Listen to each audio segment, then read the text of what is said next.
So it's a rainy, wet, horrible day. Perfect time to do some tool care. If you can keep your hammer in good nick, you'll go faster, you'll work less.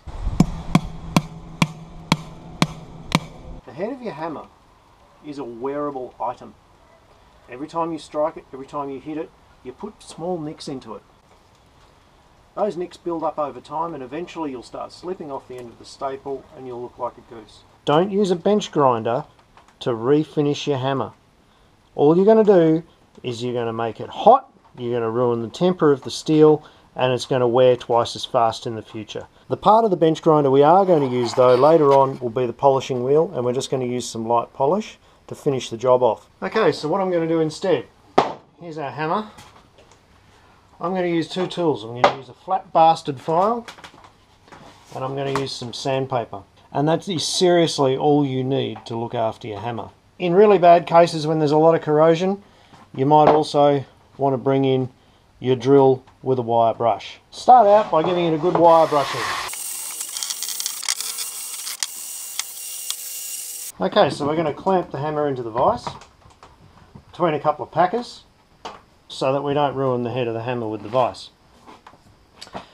Now what we're going to do is you'll see that there's a beveled edge around the face of the hammer, and we're going to clean that up first just by running our bastard file, and you'll see very quickly whether you're on the bevel or not by where the metal gets shiny. Okay, now that we've got that reasonably clean, we're going to concentrate on the face. It's really important not to file away in one spot for too long, because otherwise the face of the hammer will become uneven and you'll end up with a worse performing hammer than you started with. So we're just going to grip the front of the file and the back of the file. We're actually going to hold the file quite gently against the hammer head. We're not going to push down very hard, and we're just going to go around in sort of a circular motion, and we're going to move ourselves around, making sure that we grind away evenly at the face. You don't want to see too much metal taken off in one spot. If you do see that, then think about how you're holding the file, think about how you're moving.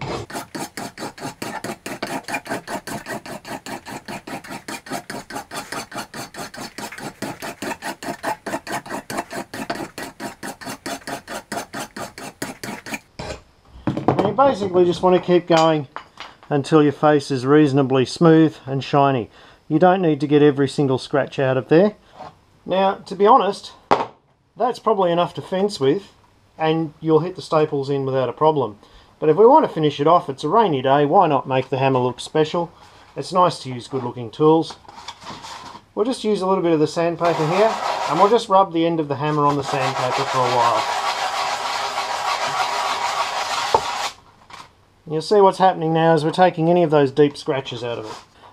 That'll pretty much do. Now let's just make the rest of the hammer look sexy. We'll tear off bits of sandpaper and just give it a good sanding.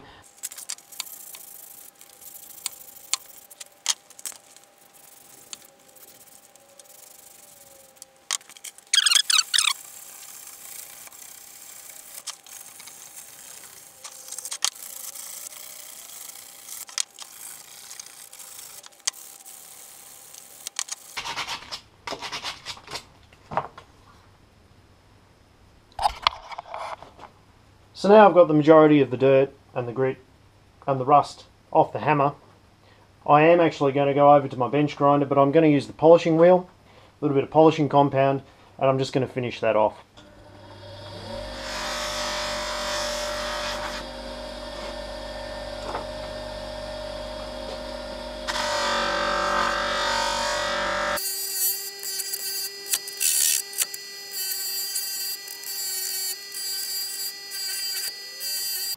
Now that we've finished, we'll just wipe it down with an oily rag. And you see that the job's not perfect. There's still a few blemishes and stuff on the hammer, but it looks 100% better than what it did. I haven't changed the temper of the steel at all because I haven't heated the head. I've made it nice and flat. I've kept it rough enough with scratches to grip onto whatever it hits, but the perfectly flat, smooth surface will bite into most of the stuff that I choose to use. So although most of that video is cosmetic, you really don't have to polish your hammer. Keeping the end of the hammer, the striking end of the hammer, nice and flat and free from burrs is really important if you want to go fast. And hey, since you've made it this far, could you do me a huge favour? See that red subscribe button down there? Could you press it? It won't cost you anything and it'll really help me keep my channel going. Hopefully I'll see you around next time. Thanks for your time.